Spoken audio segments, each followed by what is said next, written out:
If I had an hour, I would love to talk to Jack about, for two things, why they left Montrose. Is that in the podcast? No. And then why did they stop with either the disco ball or the chandelier in the center of wherever it is? Yeah, I mean, the chandelier's back, sort of. Where? In front of the grandstand at the very beginning of the parade.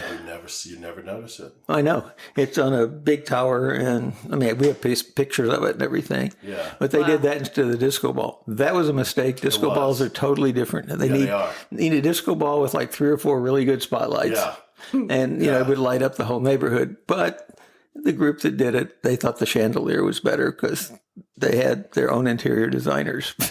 Did I say that? Not smart. You quote me on that. Not smart. Yeah. No, he didn't talk a lot about the current ones. He talked about what it took to actually get something up in that day and time. I'm going to interrupt you. And I'm Alexis, and I'm here with Robin. All right. She's already interrupted. And we have somebody with us today that we both know really, really, really well, and we both like really, really, really well. So this is going to be, like a very positive friends type conversation, or maybe not. And so I'll let you introduce yourself. All right. I'm Jovon Tyler, and I am currently running for a city council seat, one of the at-large positions here in Houston. But as Alexis made mention earlier, I've been a great friend and advocate of Alexis Melvin and her work throughout my time of knowing her.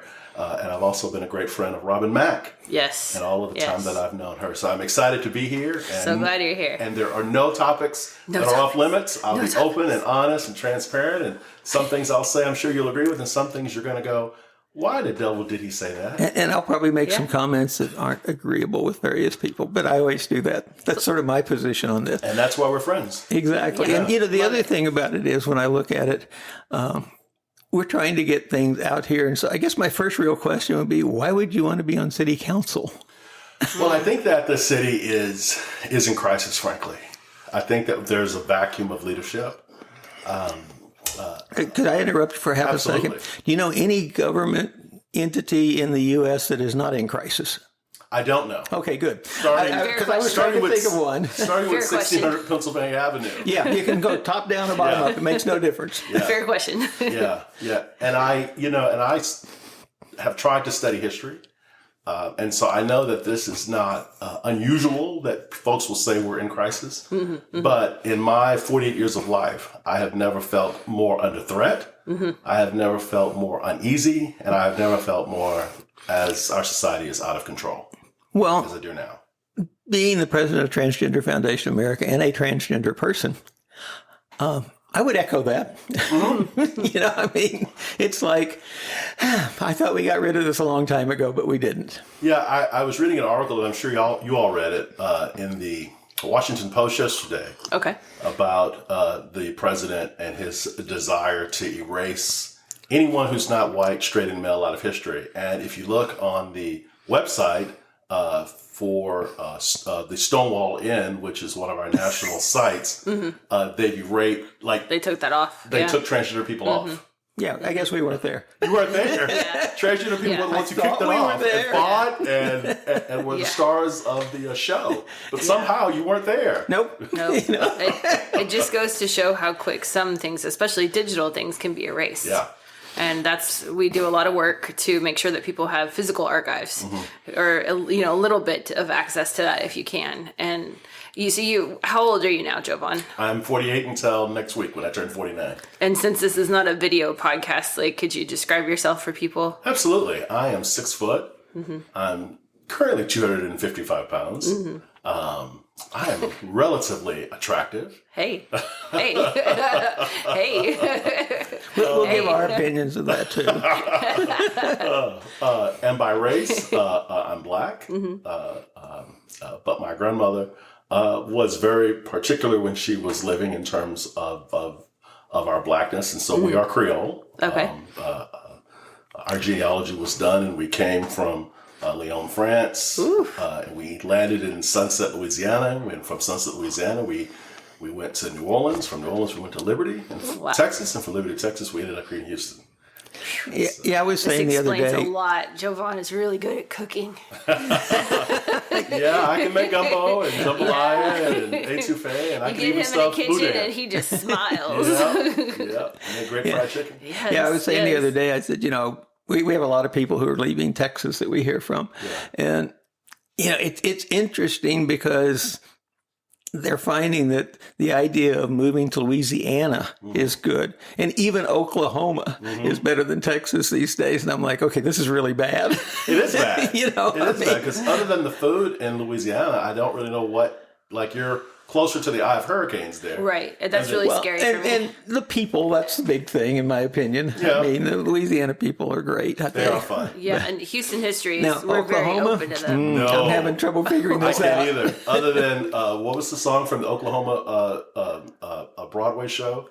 Good morning, everybody, or whatever it was called. That's the only thing. I'm not sure. Good morning. Good morning. Yeah, yeah. It's the only thing that I can think of when I think of and then Oklahoma Sooners.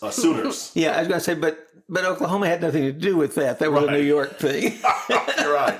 Anyway, but yeah. So with the city of Houston, I could come up with my list of things that I think are real problems. Right. What's your list?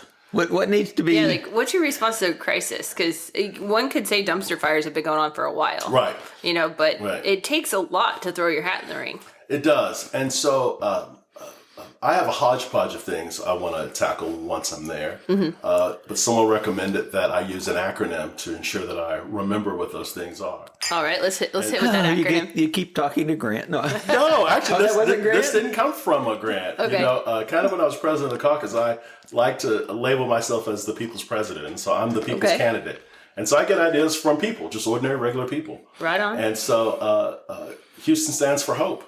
And the H is our homeless crisis, our human trafficking crisis. It is a crisis. O stands for opportunity. I don't think that people have access to opportunities here in Houston.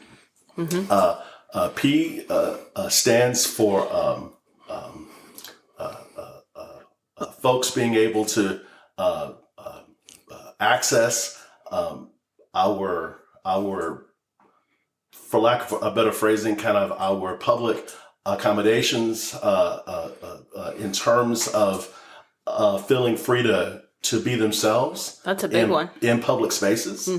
I know I'm about to step on some toes, perhaps, but No. I'm tired of going to only LGBTQ events, and there's a sign up saying I can use any restroom. And then when that LGBTQ event is done, the sign goes down. Go away. Yeah. Right. I think that's really insulting. And E just stands for efficiency in terms of I don't think that our city is run efficiently. Trash is being picked up whenever. Right. Illegal dumping is at an all-time high. Yep. I deliberately bought a home in the Third Ward, and it's a disaster in terms of illegal dumping and tire dumping. And I mean, people bring their trash to our neighborhood and dump it. Yep. We live there. Yep. And small children still play in the streets in that neighborhood, and it's out of control. And I'm not certain that the leaders that we currently have either they don't care or they don't know how to solve these problems. Yeah, I mean, personally, I don't like the HOPE acronym, and my reason is that I fully understand why the saying is that hope was the last thing that was left in Pandora's box. It is, and it drags you on instead of just saying, okay, this has to be fixed. A lot of people just say, well, I'm hoping this or that, and I'm like, no. Forget the hope. Let's do it. Yeah. It's sort of where I come Well, Houston from. also stands for hard work. So it's not just for hope. It's also for hard work. You know, I can't do things alone. I had someone talk to me about the homeless crisis, someone I respect, and they said that Houston will always have the homeless. And so we can't solve that problem. I don't think that's accurate. I don't think it's true. Okay, if we're looking at that, say homeless, I think Houston will always have homeless people. Okay. I have a lot of reasons why, which, happy to go over. But the key is the homeless problem is different than just having homeless. You know, if we have some facilities that take care of it, and we have laws that, you know, recognize the fact that homeless people are homeless people, then it's not a crisis anymore, and it's not a problem anymore. And I mean, there are some people, I'm one of these weird people that talk to homeless people on the streets. As do I. And, you know, sometimes it's just a very pleasant conversation. Other times, not so much, but that's okay. I've talked to people who are not happy with me a lot. And I think what we need to do is find that sort of place where if there's something they need, it gets taken care of. But if they just want to be pleasant on the streets, we should have places where they can be pleasant on the streets, because there are a few people who just don't want to be inside someplace. Well, and that was true in my early part of life when I left home. I left home to live on the streets at 15 because my grandparents, God bless their souls, they were not equipped to manage raising a 15-year-old version of me in 1992. In Houston. In Houston. Okay, so you're very familiar with this location, what it has to offer. Yep. And so I hit the road, and I voluntarily lived on the streets the first, 15 months of my life from that. And it was probably some of the best times of my life. And you know, I don't know that people would have guessed that answer, but you know, you like lit up about it. You're like, I was trying to get there. I mean, in all fairness, you know, I openly support Jovon for this position. You're going to throw out that endorsement right there. I've already done the endorsement. Right. And so I'm biased. For Jovon. I appreciate that. But yeah, I mean, that's what I'm talking about. And the real problem is that the way people would solve the problem that they saw you as, shall we say, whether you were a problem or not, is they're going to go arrest you and put you in jail. Absolutely. Oh, great. That's going to help. No. And it's like, no, that's the wrong thing. If you're having trouble, there needs to be help for you. If you aren't having trouble, there needs to be, hi, how are you? You doing okay today? Right. And I got a lot of that. So during the daytime, I had safe places to go. I got a voucher to go to McDonald's, which was funny because as a teenager at my grandparents' house, I never got McDonald's. I drank my first Coca-Cola at 18. Which was incredible. And I lost some teeth as a result because I drank a lot of Coke. And it was in the midst of the AIDS crisis. And so a lot of my friends, we were all teenagers together, and all of them died because they contracted HIV and then later AIDS and then died. But in terms of memories, we had a ton of fun. Now, years later, when I fell into a drug addiction and spent a month on the streets because I had lost my apartment and things, that was... About how old were you then? 26. So a lot of different perspectives in the frontal lobe. Yeah. And that was a lot harder. Yeah. The first job I had, I was a part of AmeriCorps. Okay. And I worked, part of our mission was we worked at Search. And the folks training us at Search told us that homeless adults, folks don't look at them in their eye. They pretend like they don't see them. And I know that's true. For the 4 weeks that I lived on the streets, no one looked at me in my eye. It's like I was invisible. Yeah. You know, and so I make a point of every homeless person that I see. I don't often give them money. But I look them in the eye and say, I'm sorry, I can't today. Yeah. I mean, they're entitled to. They're humans. I mean, I don't give them money. I look at them and I talk to them frequently. Yeah. So in your seat, what do you think that you can do for that? Because for people who are not familiar with the position you're running, there's probably a scope of efficiency that you could get to, and then some that you would hope you could work with others that could get to. Yeah, I think that city council folks are mostly constituent services people. You know, illegal dumping, like on my street, I should be able to call up my council member, and he and she, in this case, or her office, would get on that and clean up my street. That's currently not happening. Well, and you can get a hold of the constables and HPD quicker than a regular person can. You can. You can. But I also think that it is an advocacy role. You don't really make laws, but you can influence people to create laws and to create programs and to create structures that help people. I think back to the hero situation, law that was sort of attempted to be enacted. Yes. And I was around when Lee Brown attempted to make life fair for everyone, and the voters came out and overwhelmingly said no. And then Anise Parker attempted the same thing. Right. And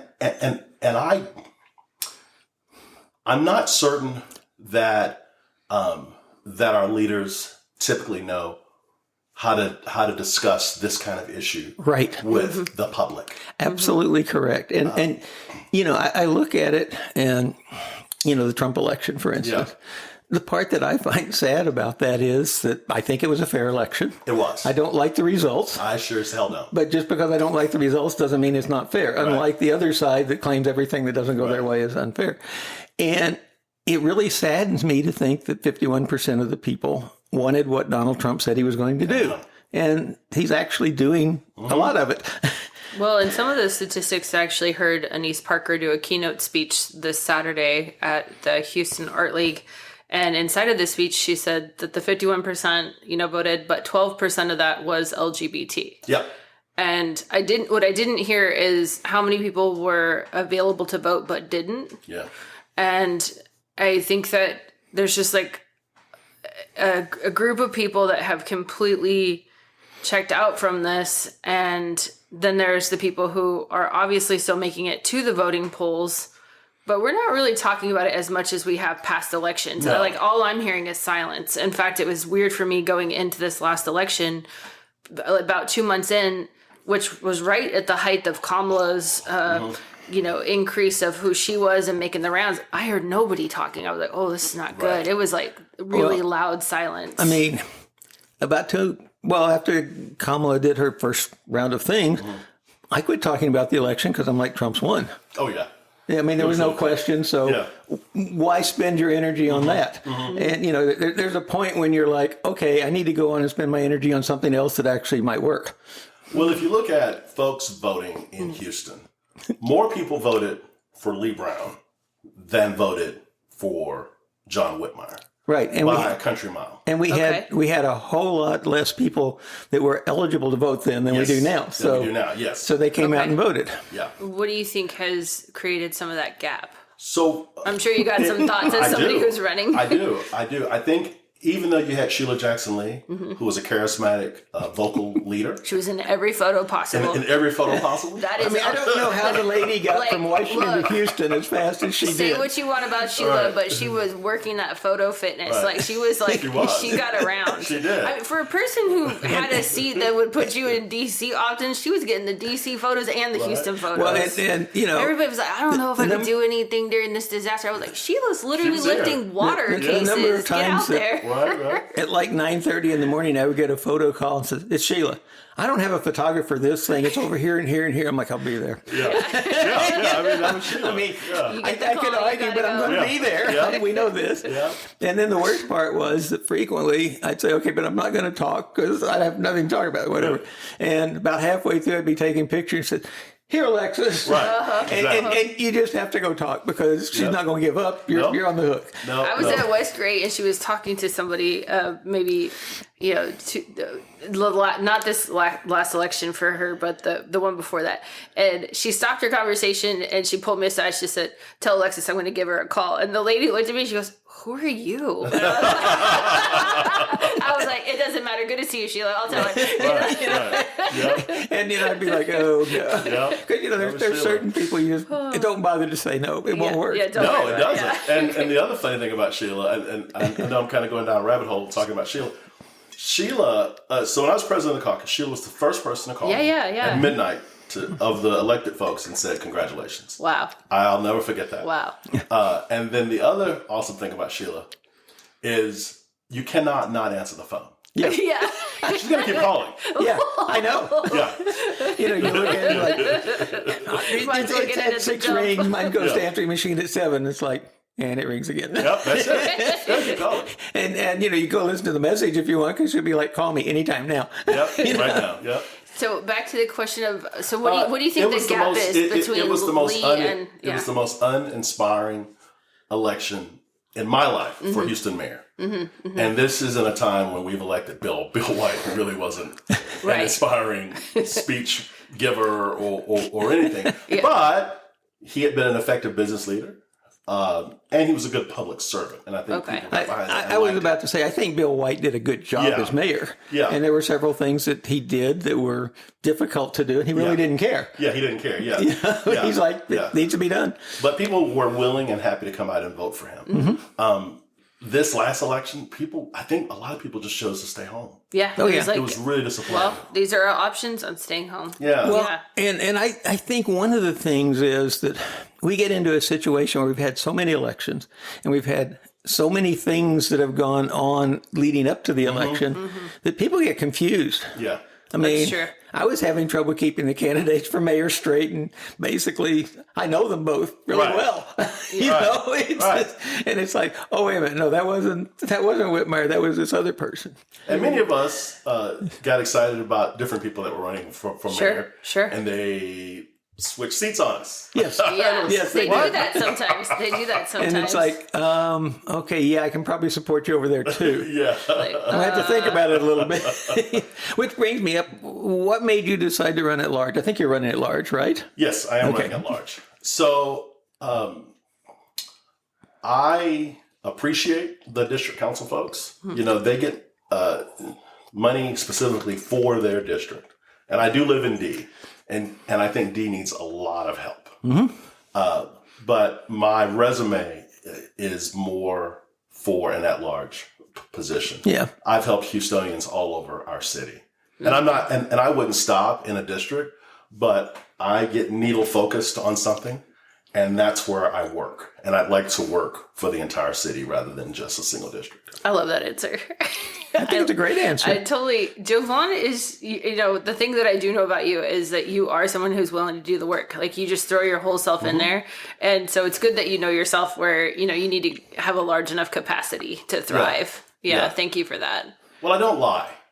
And I know that politicians bend the truth. They fib. They misremember. Don't forget the spin. They spin. Yeah, that's true. But the truth of the matter is that they lie. Yeah. And I'm not going to ask someone to vote for me. I'm not going to ask somebody to work for me, to campaign alongside of me, to volunteer for me, to give me money, and then I lie because that goes against my character. And I think the character really matters in these public positions. Absolutely. And they can tell the difference sometimes. I mean, this is a bold statement given the world that we're living in now, but I think sometimes you can tell the people who are just passionate about it and then the people who are just spinning stories, you know, like they're not really doing anything. They're just talking out their mouth. Yeah. Like, and some of them are really good. Yeah, they are. They are. You believe everything that they say. Yeah. And even when they come back with the spin, you believe that too. Well, when I screened a few seats for the LGBT political caucus, and it was when Beto was running against Cruz, and I must have sat for 20 seats, and I'll tell you, there were some people in certain positions that would come in, and you have to screen the people that were running in the same race that wanted to be endorsed, and they would have completely different ideas about what that seat does. So I found myself going, well, now I need to look it up, and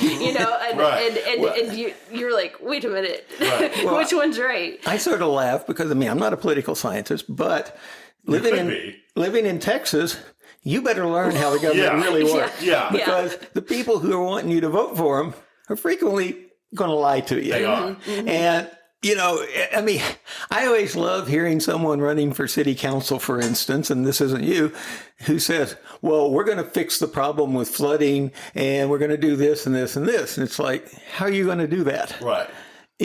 Because A, it's going to be the mayor's program because of the strong mayor council government. B, it's almost all state or federal. Right. And you can tell them what you think, but so can I. Yeah, we're equals there. And then you hear somebody come through that says, well, what I'm going to do is advocate for it. I'm going to, spend some staff time doing it, which is the correct answer. Yeah. And people don't like it because they haven't been promised a quick fix. And those people who voted for him because of that are now complaining that, well, but my house still floods. And it's like, no kidding.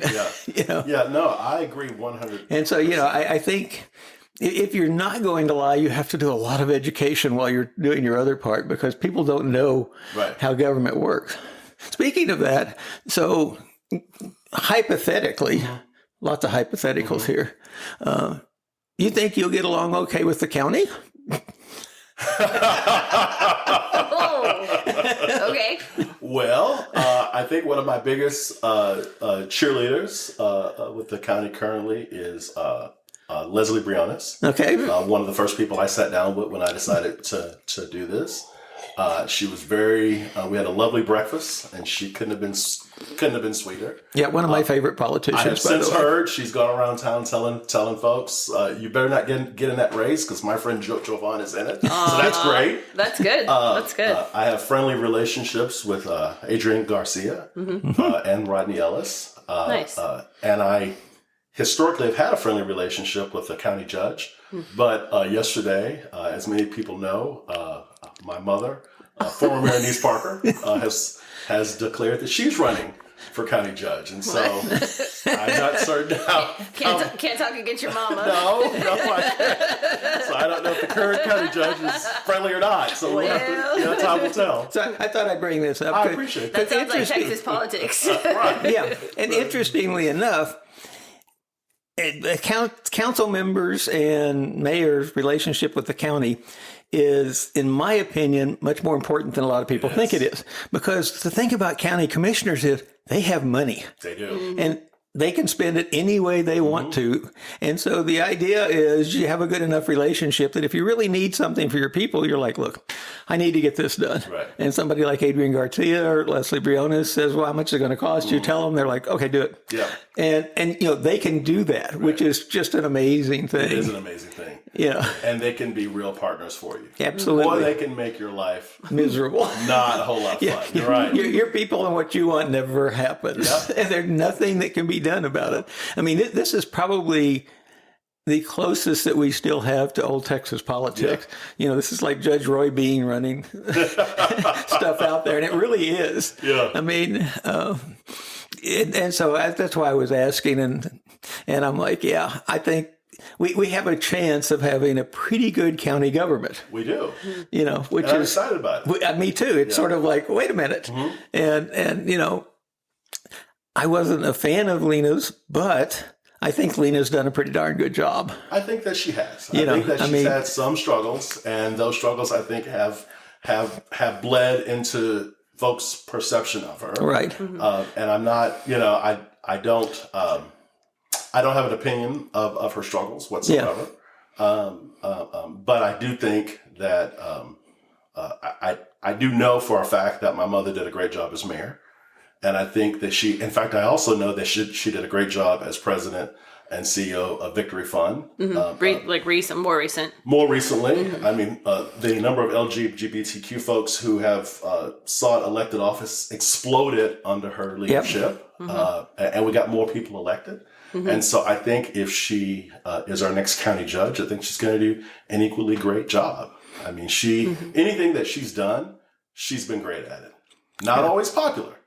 But she's been good at it. I think that's the cost you risk of being elected of wanting to be elected. Even if you don't get there, you still have this cost of putting yourself at risk for people not liking you, maybe even personal threat, maybe even causing issues for yourself. Like there's problems when you get that much access to that much media sometimes, and I think and when they're doing sound bites and not telling the whole story or even the right version of it, and you just have to sort of slough it off and hope. Yeah. Yeah. And so people who want to vote for you, is it the November election or what? Because I think you threw your hat really kind of far out, right? Very early. Okay. My election isn't until November of 2027. That's what I thought. Yes. So I'm like, this is like really early. Why are we talking to you now? Well, because we're friends. I appreciate that. Because we're friends. I appreciate that. However, to run a good city election,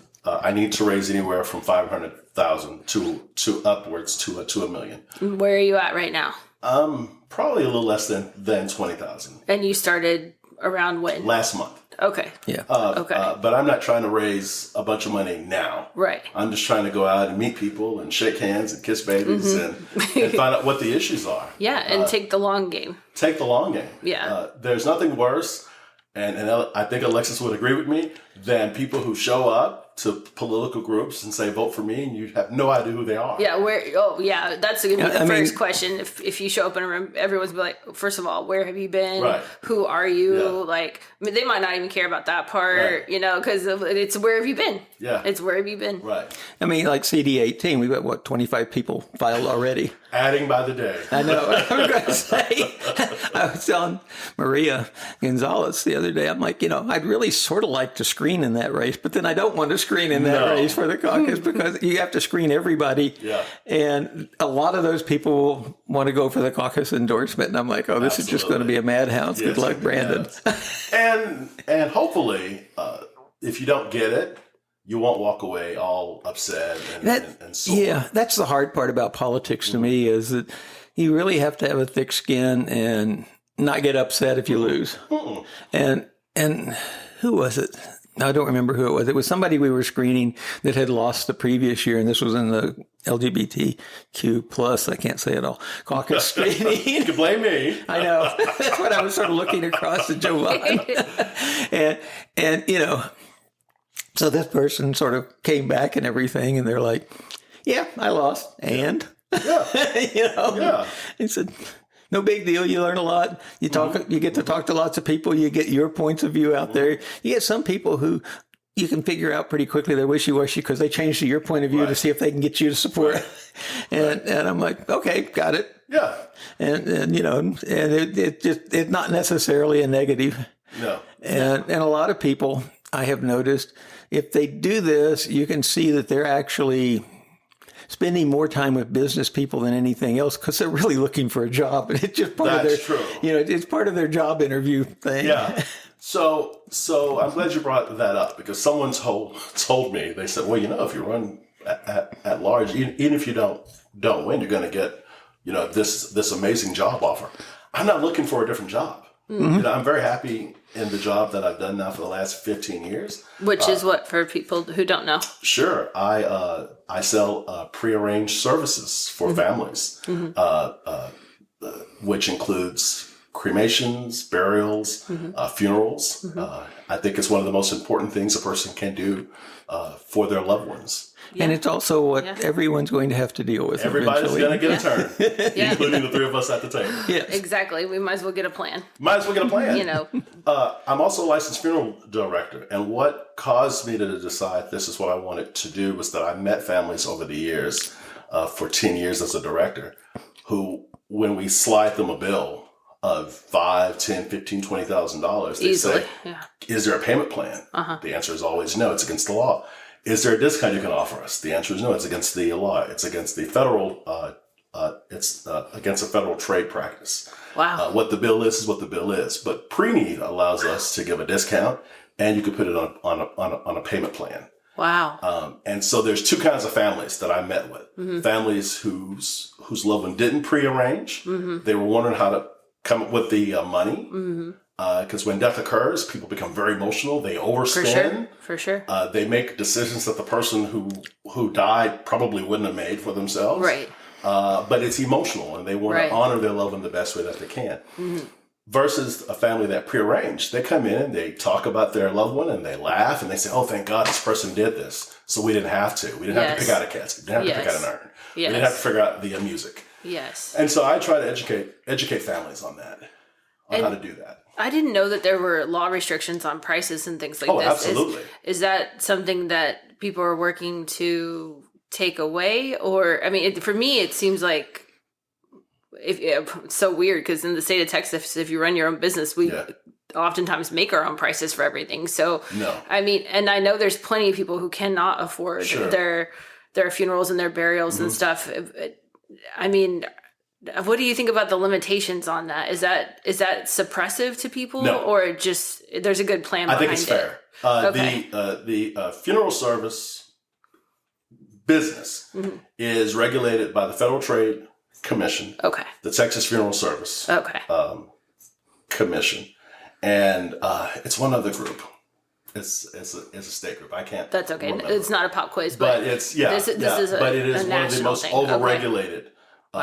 Businesses in our country. Okay. And I think it's because people have been taken advantage of. And Okay. that's Okay. a point when it's really easy to take advantage of them. Yeah. Wow. People are the most vulnerable. I mean, there are so many things you can throw in that may or may not be true. Right. That it just dings at the people, and they just throw you money. Yeah. Yeah. Yeah. And I was going to say, because in my mind, I always thought that was to keep people from being gouged. It is. Wow. It really is. Okay. The other thing is that whenever you visit a funeral home, I know we're going somewhere else now in this conversation, but whenever you visit a funeral home, before a person says this is how much something costs, they're breaking federal law by not giving you a copy of their price list. They have to give you that first before they give you any price. Okay. What that includes is the right to provide your own casket or your own urn. You don't have to buy theirs. Wow. It also provides you with the opportunity to either be refrigerated or get embalmed. Embalming is not something that's required. And a lot of people are told that you have to buy the casket or urn here if you use this. You have to be embalmed. Those are bold-faced lies, and they're against the law. I'm glad you say that right now in this moment, because you are somebody who is passionate about lives being honored. Absolutely. And lives being celebrated long after people are no longer here physically. And you've used a lot of your years, your own personal sweat, things like this to do this for people. But hearing how things work in a moment of grief, the human brain can't really think through a lot of stuff. So I'm glad people get a little bit of facts right now in this moment. And then, maybe it does inch them to making their planning. Yeah. And honestly, you've been a huge contribution in my life and my family planning spontaneously. So, I mean, even if it's spontaneous, like I would recommend going with a known resource, going with a friend, making sure you have someone that's thinking for you, with you, because it may not be you right now. You might be tender. So that's great. So you're not actually interested in leaving that field. You're going to stay in that field. No. So the city charter, our four folks said years and years and years ago that the job of a city council person is really a part-time job. Right. Wow. Okay. So you better have another job. Yeah. Because that ain't going to pay the bills. I was going to say, that just has to do with how much they're going to not pay you. Right. So my chief of staff will probably end up making a lot more than I will as a city council person. Okay. The only time you have to give up an outside job is when you run and win, not when you run, but when you win as city controller or when you are our mayor. Okay. And they compensate you well for those particular jobs. Like I say, and city controller always seems to be a lawyer, so it's not really an outside job. Right. And unless you like numbers, that's a really boring job. I was going to say, and I do like Chris, just so you know. I do too. He's our city controller. Chris is a good guy. Yeah. Yeah. I'll always remember Chris for 24-hour voting. So that was my favorite. And Mine too. I wouldn't be mad if we brought that back. Yeah. I'd be happy if we brought it back. Yeah. So, but we have a way to work on that. We'll talk about it sometime. Right. Some other time, right? Right.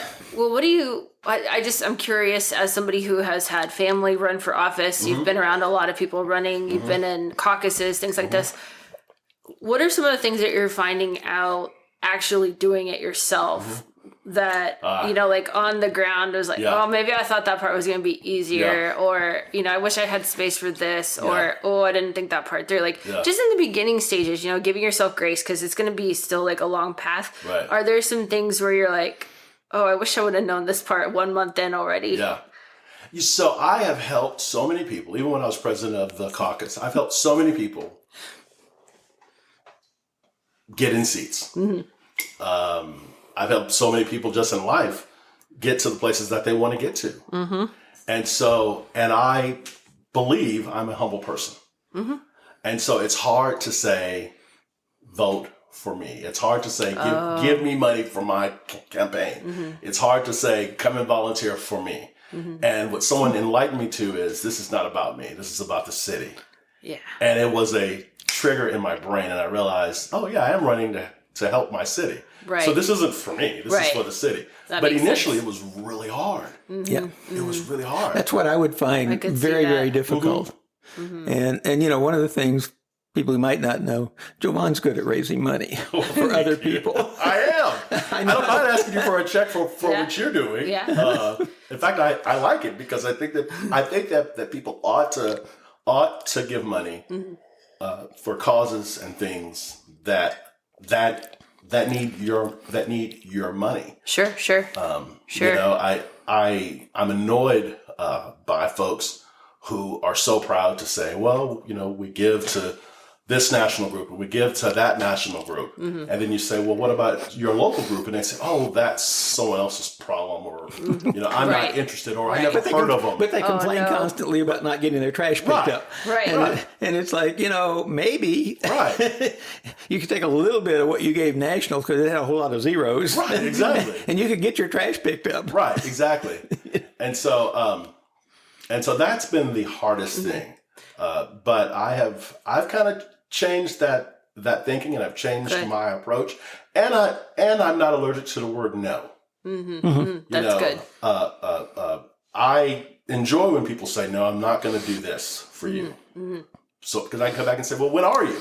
Or what else can you do? Sure. Or can you at least do this for me? Or can you at least do that? I mean, I mean, part of having been a salesman in this life is that I can overcome objections. Good. Yeah. There's definitely some skill set there. That's wonderful. Yeah.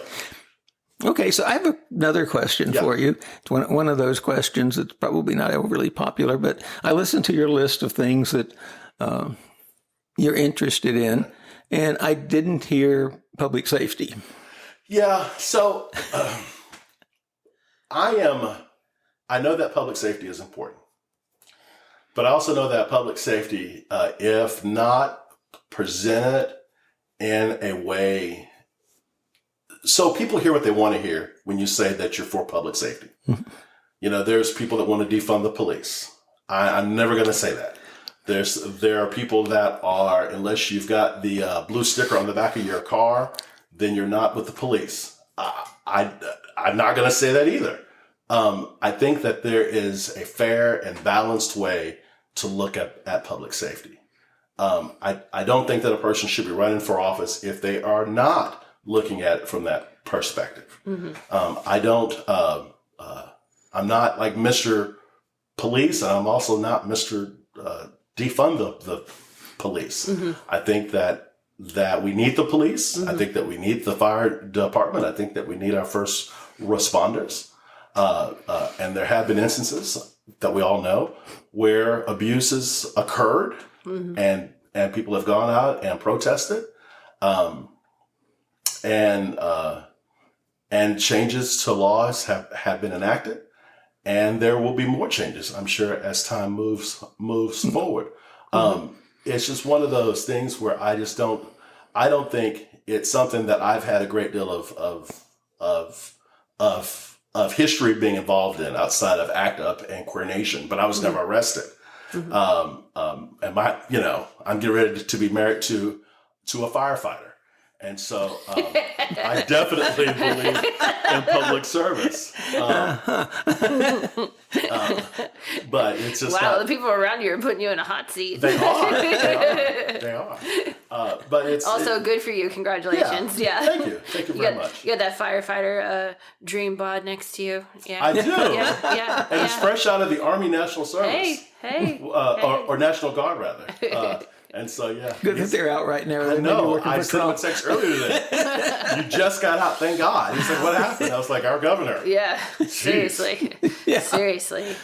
Well, I think those topics are quite big. And as we get closer to you getting elected, I don't think the necessary support for mental illness and things will also disappear. I think a lot of people post-pandemic are noticing just how many people went without their medicine, how many people are going to be affected by the heats this summer. Right.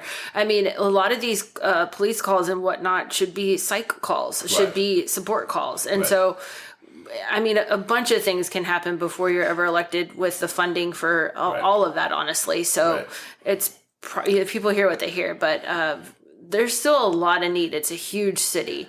And what is like one more issue that's just important to your heart before we close? I want people to feel good about being Houstonians. You know, there's an old saying that if you've been in Houston longer than a day or so, then you're suddenly a Houstonian. And I think that that's true.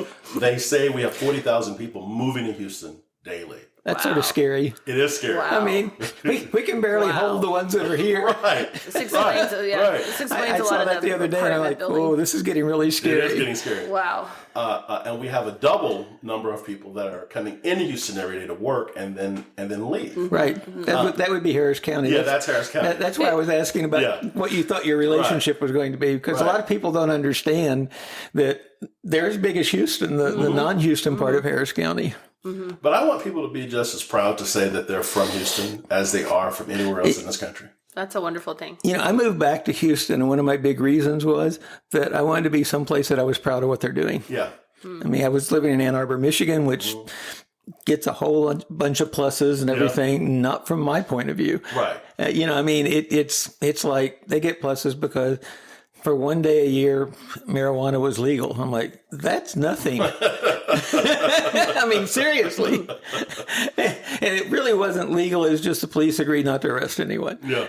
And I'm like, okay, I'm not overly impressed. And then they had a reasonable art fair. And I'm like, I need to get back to some place where I'm proud of the city. Right. And, sometimes I haven't been proud of what the city is doing, but that's okay. That's when you sort of start making phone calls and doing things. Well, I mean, I was there in person when Anise was getting told over and over and over again during the hero testimonies and things like this, like lots and lots of just foul abuse was being talked towards her and the council members at that time. And I wish that on no one, but they stood for people being taken care of. Right. And I think they authentically thought it would win at the polls. And it's great going through something like that, even when it didn't pass, to see that people wanted it to pass. And then in and then Harvey, when the disaster happened, a lot of people came together, whether it was a city official or just your personal on the streets, stranger to you helping you out. I don't see that in a lot of other cities. And since global warming will keep warming, like I can't say a lot for the state, but I can say that Houston local leadership wants people to thrive. Right. And even though they have their differences and they have their shortcomings for sure, that's the part that I consistently see, is that it is a big city to take care of. So if we can do it here, we can do it in most places, I would say. So it's an ongoing job. But personally, that's what I like about our local leadership, is they're willing to hang in there with all the punches and all the toughness to keep people safe. And, one of the big things when I first moved to Texas, which was 1970 in Dallas, the thing that I noticed that was different about Texas is that people who I consider true Texans, they believe in fairness. Absolutely. They might not like what you're wanting to do, but if it's fair, they're stuck, and you can just see it. Right. They're like, okay, it's fair. We got to do that. Right. And, a lot of that has gone away as lots of people have moved in, but that's still sort of an underpinning, and you can still watch people when you make the case that it's not fair what they're doing, they start to get uncomfortable. Absolutely. And that's all you really need. I mean, I think of some of the things, for instance, you mentioned Harvey. Anytime we've had a disaster and had to open shelters or anything, we, Transgender Foundation of America, TFA, I'm president of TFA, have had people sort of at the shelters looking for discrimination. Yeah. Because a lot of times there is, and it's bad, and we try to do something about it. Well, this time the only discrimination we found at one of the shelters was it was a church, and the person that called in, and when we called and checked with them, they're like, oh yeah, they're discriminating against everybody and every group you can think of here. And said, but it doesn't matter because the water's coming up really fast and they're moving everybody to George R. Brown. But the rest of them, there was no discrimination. Yeah. So afterwards, I called shelter managers back because I was curious. I'm like, why? And they said, well, county judge made it really clear that anyone that discriminates for any reason and doesn't take care of these people the best way they possibly can is going to answer to him. And at the time it was Ed, Ed right? Emmett. Yeah. And I was like, seriously? Yeah. And they're like, yes. And it's funny because at the Unity Banquet, we had Emmett as a speaker. Yeah. And I was like, okay, so I'm having the Republican at this gathering that's almost all Democrats. Yeah. And he went over perfectly well. I mean, he gave, and all like that. But that's the whole fairness thing that I keep seeing. And I think that's a big plus. I think it's a huge plus for Houston. So when people are supporting you getting to the seat and the seat that you will, continue to support Houston in, not necessarily Jovon, but the seat that you want to be in, how can they find you? What's the easiest way to show that support? Man, I'm glad you asked me that.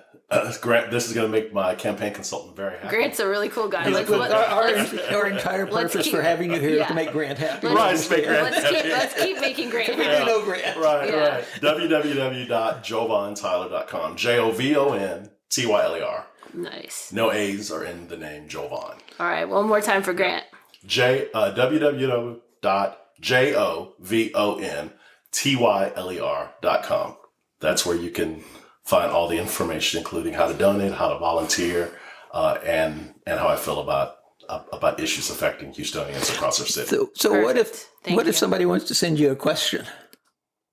Well, I'm on every social media outlet you can imagine, and I answer my own social media, and I'm always willing to talk to anybody. I'm willing to go to any group. I'm willing to do anything with anybody as long as it's legal. Will you even go to Clear Lake? I will even go to Clear Lake. I have been invited to Clear Lake. There you go.